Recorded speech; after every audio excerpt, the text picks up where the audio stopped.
Bueno, buenas tardes a todos.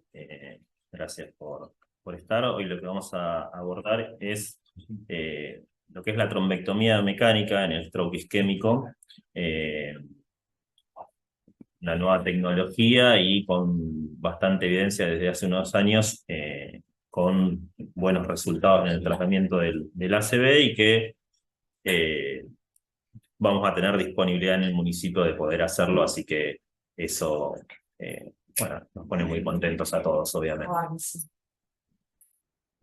Paso con...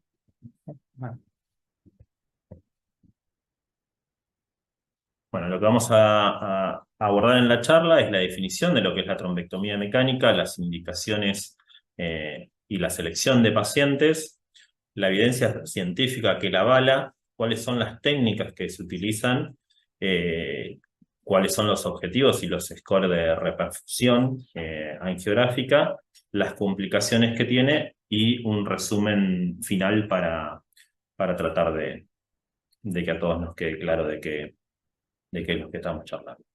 La trombectomía mecánica es un procedimiento endovascular, obviamente que requiere de alta tecnología, una sala de hemodinamia y personal altamente entrenado, y que desde el año 2015 se han transformado en las guías de práctica clínica internacionales con un nivel de evidencia 1A en los pacientes que tienen un stroke isquémico con lesión de gran vaso y que ocurre inicialmente dentro de las 6 horas de que empezaron los síntomas, ¿sí? Nos referimos a los déficits neurológicos.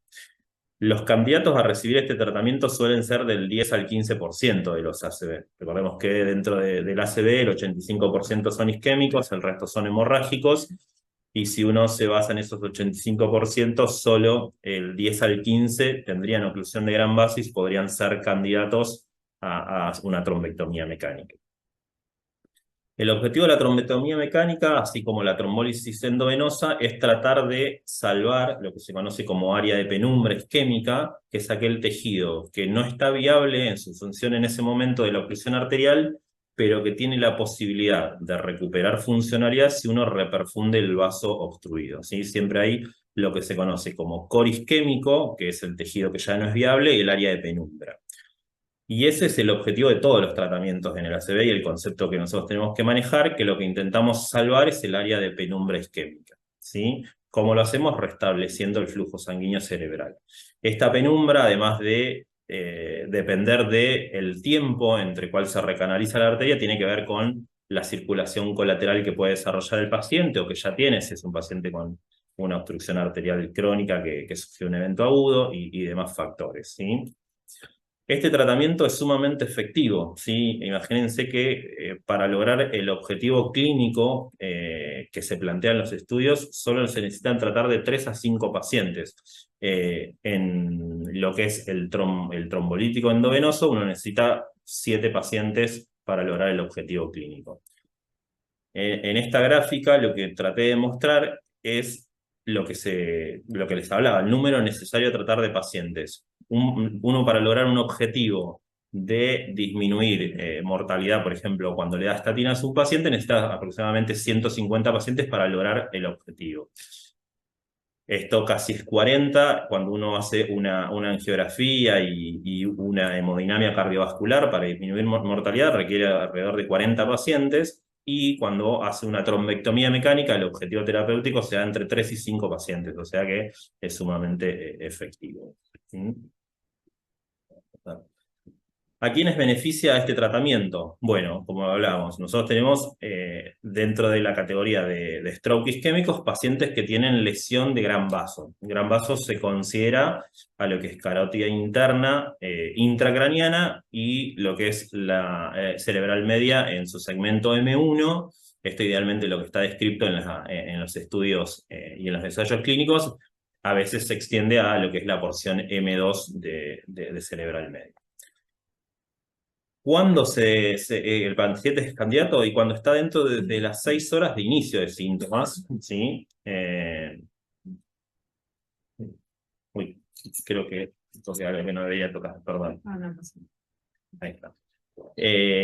cuando tiene lo que se conoce como un ranking modificado menor a 2, ahora vamos a charlar lo que es esto, un NIH, o sea, una escala de fit neurológico mayor a 6, y un score de Aspect, que es lo que charló recientemente Darío, que sea mayor a 6, ¿sí? Ahora vamos a tratar. En definitiva, cuando uno se plantea un paciente que tiene un ACV isquémico, además de la tomografía simple, lo que debería hacer es una angiotomografía para tratar de determinar si existe una oclusión proximal de una arteria, ya sea cerebral media o carótida interna, ¿sí? Ver el tiempo de evolución de cuando empezó los síntomas, determinar el score de Aspect y ver su escala de ranking modificada. Básicamente la escala de ranking modificada es la que se utiliza para incluir los pacientes en los estudios y para ver el outcome funcional. Va desde un nivel de 0, que un paciente no tiene ningún síntoma y es totalmente independiente, hasta el 6, que es la muerte del paciente. Cuando un paciente tiene un número 5, tiene una incapacidad severa y es totalmente dependiente. Entonces, lo que se plantea en los estudios clínicos es que un paciente es candidato cuando previamente tiene como máxima expresión una incapacidad leve, pero puede realizar todas sus actividades diarias, ¿sí? El resto de los pacientes no serían candidatos a recibir este tratamiento. Las guías de práctica clínica, tanto las de Gran Bretaña, europeas y americanas, lo que recomiendan es que el tratamiento siempre debe ser acompañado de la trombólisis endovenosa. No son uno excluyente del otro. O sea, un paciente que entra dentro de las 4 horas y media a una institución, se hace una tomografía, se descartan sangrados, se coincide que es un stroke isquémico, debe recibir trombólisis endovenosa y en ese tiempo se evalúa si tiene una oclusión de grandes vasos. Si es así, se debe ver si cumple criterios para trombectomía mecánica y en todo caso, si en el centro se hace en el centro y si no, se deriva a otro centro para poder hacerlo más precoz y que sea siempre dentro de las primeras 6 horas, ¿sí? O sea que la máxima evidencia es que el mejor tratamiento que uno puede dar para un stroke isquémico de gran vaso es el tratamiento combinado entre trombólisis endovenosa y trombectomía mecánica, ¿sí? ¿Qué pasa cuando el periodo se extiende? Bueno, ahora vamos a charlar un poquito de esto cuando el paciente tiene más de 4 horas y media de síntomas. Estas son las guías americanas que hablan básicamente lo mismo, de que el paciente siempre que sea candidato debe recibir el trombolítico endovenoso y sumado a eso considerar si requiere una cranectomía descompresiva, y una cosa puntual que plantea es que no se debe observar a ese paciente y ver si tiene mejoría clínica con el trombolítico, sino que si tiene criterios debe ir a trombectomía mecánica, porque en esa espera puede perder la ventana para hacerlo, ¿sí? En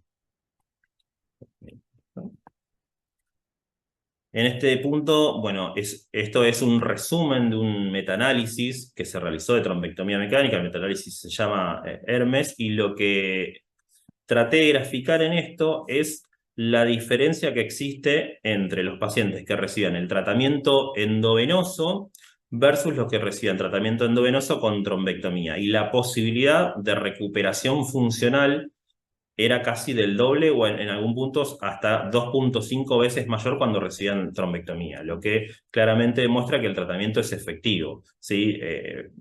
A eso quería apuntar. Bueno, ¿qué pasa cuando la ventana es extendida? O sea, nosotros lo que hablamos es que los pacientes son candidatos entre el inicio de síntomas y las 6 horas. ¿Qué pasa si ese paciente arriba a una institución con más de 6 horas de evolución? Bueno, ¿es posible la trombectomía? Sí, es posible. Lo que pasa es que ya se requiere de tecnología aún más avanzada.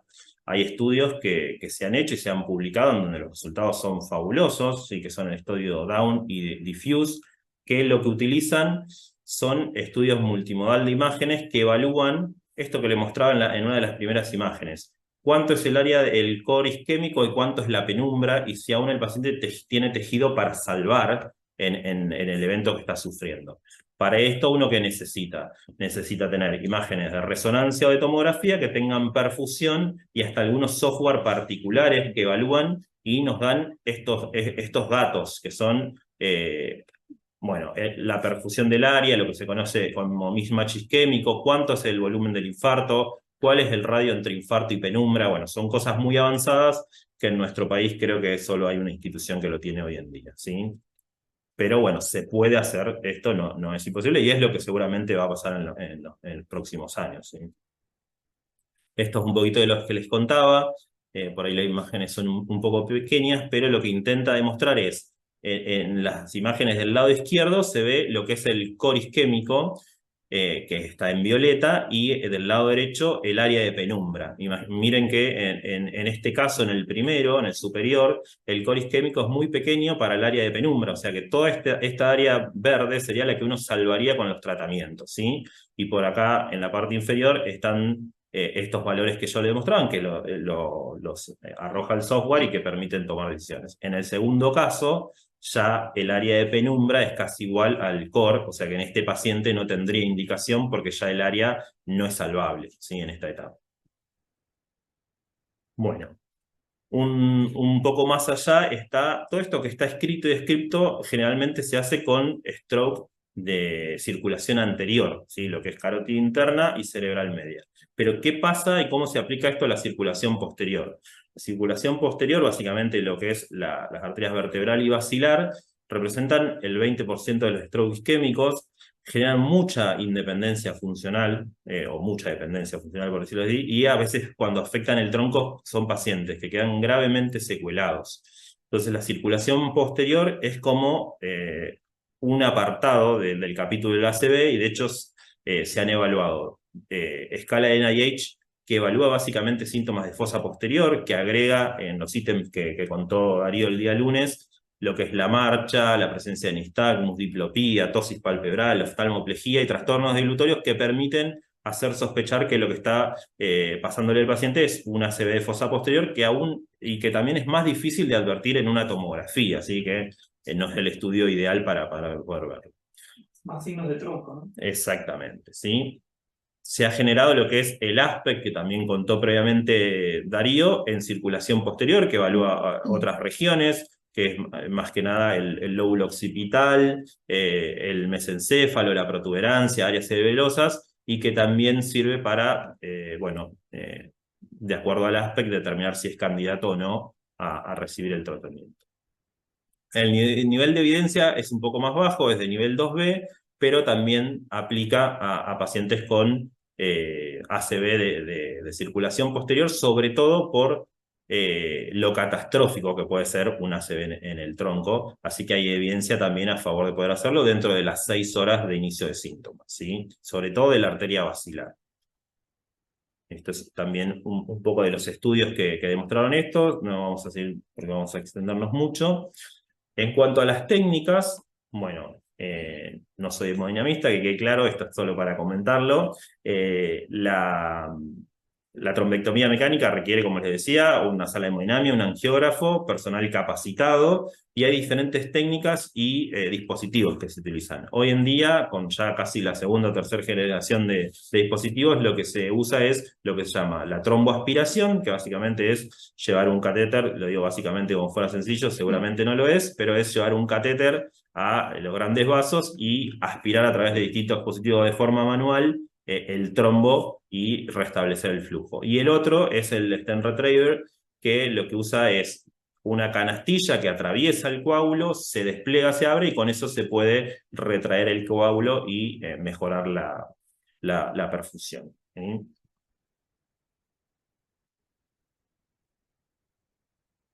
¿Qué se evalúa en esto? Bueno, se evalúa lo que se llama el score de Teasing, que es un score de reperfusión que se usa desde 2003, que es un score angiográfico, y como ven en estas gráficas, tiene un grado de 0 a 3. Lo que se busca es que el paciente después de este tratamiento recupere por lo menos a un 2B o 3, que es lo que se vio en los estudios clínicos. Ven que en la primera imagen hay una oclusión de la arteria cerebral media, y cómo cuando uno logra reperfusión en un TC mayor, se va viendo cómo se va pintando toda la circulación de colaterales y demás. Ese es el objetivo de la trombectomía mecánica, ¿sí?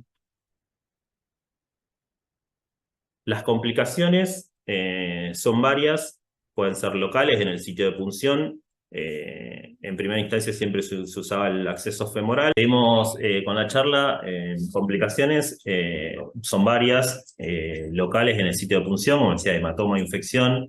En primera instancia, los accesos vasculares se hacían por vía femoral, hoy en día se utiliza mucho más el combinado, también se puede hacer radial, pero sigue siendo obviamente la femoral la más utilizada y que tiene como complicación esto, hematoma, infección, pseudoaneurismas y demás. Vasoespasmo cerebral propio de, obviamente, el procedimiento y que a veces se tiene que tratar con drogas locales en el momento. Estoy admitiendo gente. Ahí. Ahora sí. Ahora sí.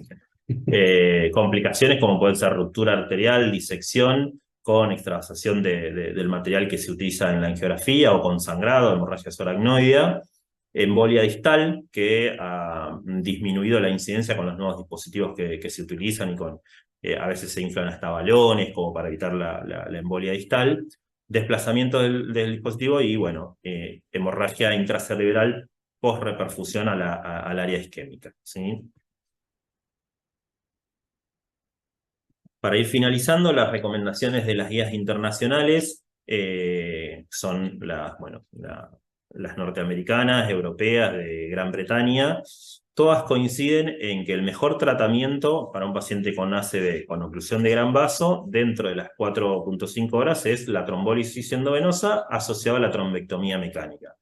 ¿Por qué esto? No sé si lo mencionamos. La obstrucción de una carótida interna y una cerebral media, la posibilidad de que haya reperfusión con la trombólisis endovenosa es muy baja, ¿sí? En una carótida creo que es del 6% y asciende al 25-30% en una cerebral media. O sea que hay muchos pacientes que no van a lograr reperfusión y por eso es que se implementa la trombectomía mecánica. Así que en eso coinciden, ese es el mejor tratamiento. Y estos son los escenarios que se pueden plantear, ¿sí? Un paciente que llega en ventana terapéutica con menos de 4.5 horas, que tiene una oclusión de gran vaso, que cumple todos los criterios de indicación de trombectomía. El tratamiento ideal es trombólisis endovenosa más trombectomía mecánica, ¿sí? ¿Qué pasa si ese paciente está dentro de la ventana terapéutica de menor a 4.5 horas? Tiene una oclusión de gran vaso, pero tiene una contraindicación para trombólisis. Por ejemplo, un sangrado digestivo en la última semana. Bueno, el tratamiento es la trombectomía mecánica como opción única y que también ha demostrado el beneficio clínico, ¿sí? Es un paciente que no puede hacerse trombolítico endovenoso, sí podría hacerse una trombectomía mecánica, ¿sí? Ir directamente a este. ¿Qué pasa con los pacientes que tienen síntomas entre las 4.5 y 6 horas? Son pacientes que quedan excluidos de trombolisis endovenosa, bueno, irían a trombectomía mecánica. Y por último, el cuarto escenario es el paciente que tiene una ACV, una oclusión de gran vaso, con un inicio de síntomas mayor a las 6 horas hasta las 24, en el cual ya uno tiene que utilizar estudios de imágenes multimodales, que es lo que hablamos hoy. Imagen de resonancia o tomografía con perfusión, evaluar el core isquémico y el área de penumbra y de acuerdo a ese mismatch y los datos que puede dar el software, definir si es candidato a una trombectomía mecánica o no, que sería el tratamiento que... Este es un breve resumen de toda la charla, lo que les contaba recién, menos de 4.5 horas, entre 4.5 y 6, y más de 6 horas, cuáles las posibilidades terapéuticas que se tienen hoy en día, algunas que se harán en algunos centros de menor complejidad y otras que requieren alta complejidad y que solo están disponibles en algunos centros, pero que, bueno, ampliaron un poco las opciones terapéuticas en el tratamiento del stroke isquémico, ¿sí?